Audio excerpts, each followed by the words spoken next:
ওকে। আসসালামু আলাইকুম। আপনারা অনেকেই খবর পেয়েছেন যে ক্রোয়েশিয়ার শ্রমবাজার বন্ধ হয়ে গিয়েছে। ক্রোয়েশিয়ার বাংলাদেশের জন্য আর ভিসা দিবে না। এরকম বহুত নিউজ আপনারা শুনেছেন। এখন ভাই বন্ধ বা হবেই বা না কেন?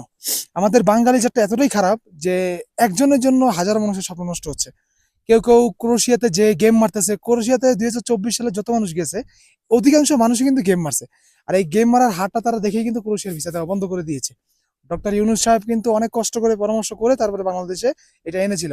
কিন্তু এখন এই ২০২৪ সালে যেই পরিমাণ হার আপনার হচ্ছে গেম দেওয়ার এবং হচ্ছে বিভিন্নভাবে পলাইছে, কোম্পানি থেকে পলাইছে, কোম্পানি ব্লেম পর্যন্ত খাইছে। এখন কোম্পানির রিকোয়েস্টে এরপরে কোম্পানি রিকোয়েস্ট করেছে যে বাংলাদেশিদেরকে তারা ভিসা দিতে চাচ্ছে না। বাংলাদেশিদেরকে তারা কাজ দিতে চাচ্ছে না, বাংলাদেশিদেরকে তারা ওয়ার্ক পারমিট দিতে চাচ্ছে না। এই জন্যই ক্রোয়েশিয়ার কাজটা বন্ধ হয়ে গিয়েছে। এখন যেহেতু ক্রোয়েশিয়া বন্ধ হয়ে গিয়েছে ভাই, এখন এখানে কিছু করার নাই। আপনারও কিছু করার নাই, আমারও কিছু করার নাই। দোষ হচ্ছে আমাদের নিজের। এই জন্য আপনারা ইউরোপের এখন বর্তমানে সেনজেন মুক্ত অনেক অনেক দেশ আছে যেসব দেশে ট্রাই করতে পারেন, যেমন বুলগেরিয়া। এরপরে হচ্ছে আপনার পাশাপাশি নন সেনজেনে যেমন সার্বিয়া আছে। এরপর হচ্ছে আপনার এই পর্তুগাল, এগুলোতে আপনারা ট্রাই করতে পারেন। পর্তুগালে বর্তমানে D1 ভিসা চালু আছে, আপনারা এগুলোতে ট্রাই করে দেখতে পারেন।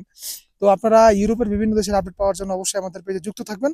এবং কি ভাই, আপনাদের কাছে একটা রিকোয়েস্ট, যারা এখনো অনেকে ভিসা পেয়েছেন বা অনেকে ভিসা পাচ্ছেন, তাদের কাছে একটা রিকোয়েস্ট ভাই, যায়া গেম মাইরেন না। আপনার জন্য হাজারো মানুষের স্বপ্ন নষ্ট করেন না। ভিডিওটা এই পর্যন্তই। আসসালামু আলাইকুম।